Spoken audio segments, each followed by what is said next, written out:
Hey everyone, welcome back to my channel. I hope you all are doing well. If you are new in my channel, please subscribe and click the bell icon, then you will get my all notification. And who have already subscribed and support me to grow, thank you so much.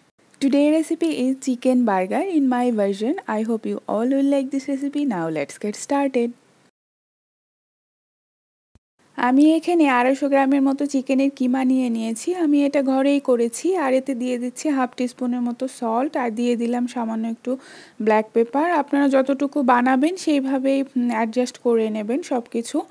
আর এখানে দিয়ে দিচ্ছি পেঁয়াজ কুচি। এখানে 1 table স্পুনের মতো পেঁয়াজ কুচি আছে। আর দিয়ে দিলাম ধনেপাতা কুচি আর দিয়ে দিচ্ছি কাঁচামরিচ কুচি। আপনারা যতটুকু ঝাল খান সেইভাবে দেবেন।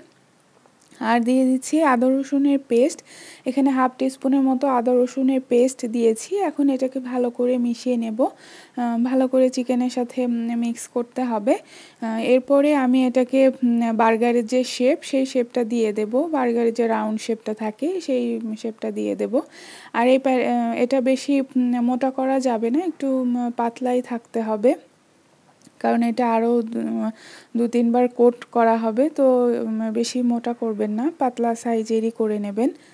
আর এটা আপনারা বেশি করে বানিয়ে ডিপ ফ্রিজে রেখে দিতে পারেন, তাহলে সহজেই বের করে বার্গারটা বানানো যায়। তো আমি এভাবে করে বানিয়ে নেব। আর এখানে আমি একটা বাটিতে ডিম নিয়ে নিয়েছি, একটা ডিম নিয়েছি আর এতে দিয়ে দিলাম সল্ট আর সামান্য একটু ব্ল্যাক পেপার দিয়ে এটাকে বিট করে নিচ্ছি। আর অন্যদিকে আমি নিয়েছি, এখানে আমি ময়দা নিয়েছি আর ওই ফ্যাটানো ডিমটা আছে আর নিয়েছি ব্রেড ক্রাম।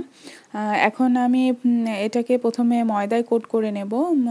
ময়দা ভালো করে কোট করে নিতে হবে। এরপরে আমি ডিমের ভিতরে কোট করব, তারপরে আমি ব্রেড ক্রামের ভেতরে দেব। দিয়ে আপনারা যে কোনো একটা প্লেটে রেখে কিছুক্ষণ ডিপ ফ্রিজে রাখতে পারেন। তারপরে যে কোনো একটা জিপলক ব্যাগ আর যে কোনো বক্সে করে আপনারা ডিপ ফ্রিজে রেখে দিতে পারেন। তো এভাবে করেই আমি সবগুলো বানিয়ে নেব। বানানোর পরে কিছুক্ষণ ডিপ ফ্রিজে রাখলে এই ব্রেড ক্রামটা ভালো করে কোট হয়ে যায়, তাহলে তেলের ভিতরে তেলটা কম নষ্ট হয়। আর যদি সাথে সাথে বানাতে চান তাহলে আসলে তেলের ভিতরে এই ক্রামগুলো পড়ে যায়। তো আমি এটা বানিয়ে কিছুক্ষণ আমি একটু ডিপ ফ্রিজে রাখবো 5 থেকে 10 মিনিটের জন্য, তারপরে আমি তেলে ভেজে নেব। তো আমি এখানে তেল গরম করতে দিয়েছি আর এখন এর ভেতরে এটা দিয়ে দিলাম। আর আপনারা চাইলে এটা বেকও করতে পারেন, ওভেনে বেক করলে আরও হেলদি হয়, বা এয়ার ফ্রাইও করতে পারেন। হ্যাঁ, এতে সেম এইভাবে দিয়েই জাস্ট এয়ার ফ্রাই করবেন বা বেক করবেন, তাহলে আরও হেলদি হলো। তো এটা একপাশে হয়ে গেছে, আমি এটা উল্টিয়ে দিচ্ছি। আর চুলার আঁচটা হাই থাকবে, একটু বারবার উল্টিয়ে দিলেই হবে। আর এই কিমাটা হতে তো বেশি টাইম লাগে না, চিকেন কিমাটা তাড়াতাড়ি হয়েও যায়। তো আমি এটা বারবার একটু উল্টিয়ে দিচ্ছি, দিয়ে এটা হয়ে গেছে। এখন আমি এটা একটা টিস্যু পেপারে নামিয়ে নেব। এরপরে আমি এর উপরে প্রথমে চিজটা দেব, কারণ এটা গরম থাকা অবস্থায় যদি চিজটা দেওয়া যায় তাহলে চিজটা তাড়াতাড়ি মেল্ট হয়ে যায় আর খেতেও ভালো লাগে। আর এখানে নিয়েছি একটা বার্গারের বান। এখন এই বানে প্রথমে আমি টমেটো সস লাগিয়ে নেব, বা টমেটো সস বা কেচাপ যেটাই বলেন, সেটা আমি 1 টেবিল স্পুন দিয়েছি। আপনারা যতটুকু খান সেভাবেই দেবেন। তো আমি এটা প্রথমে লাগিয়ে নিচ্ছি।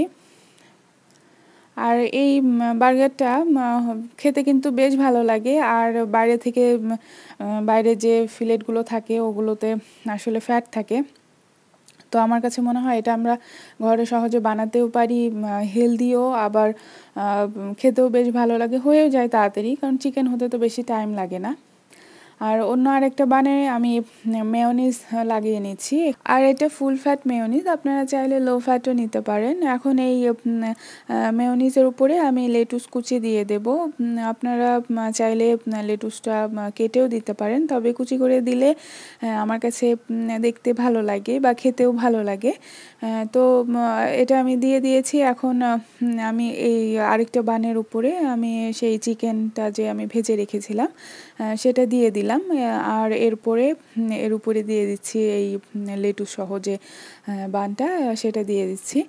তো আমার এটা রেডি হয়ে গেল। আশা করছি আপনাদের কাছে ভালো লেগেছে। আর এটা আপনারা বাসায় বানিয়ে খেয়ে দেখবেন, আসলে অনেক টেস্টি, একদম রেস্টুরেন্টের মতোই টেস্ট লাগে। আর আপনাদের বাচ্চাদেরকে দিলেও তারাও খুব মজা করে খেয়ে নেবে, আর হেলদিও। তো আশা করছি আপনাদের কাছে ভালো লেগেছে। সবাই অনেক বেশি ভালো থাকবেন, আমার চ্যানেলের সাথেই থাকবেন। আর আমার রেসিপিগুলো যদি ভালো লেগে থাকে একটা লাইক করতে ভুলবেন না। আর আমার ভিডিওটি দেখার জন্য সবাইকে অসংখ্য ধন্যবাদ। আল্লাহ হাফিজ।